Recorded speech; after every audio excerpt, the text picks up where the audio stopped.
የሰው ልጅ መንገደኛ ነው። በህይወቱ በጣም ትልቁ ጨለማ አንድ አለ። እሱም ግራ መጋባት ይባላል። ሁልጊዜ ነው ሰው ግራ የሚገባው። ከቃሉ ጋር ናቸው።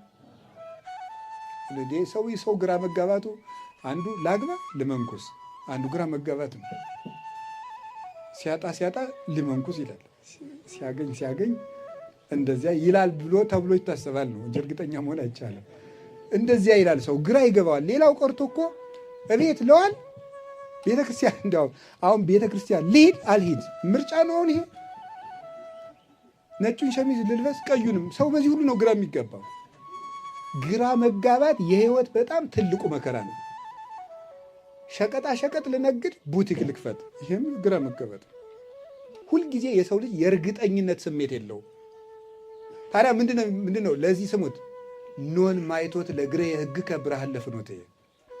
ህግህ ለግሬ መብራት ለመንገዴም ብርሃን። እስኪ በሉ ህግህ በሉ።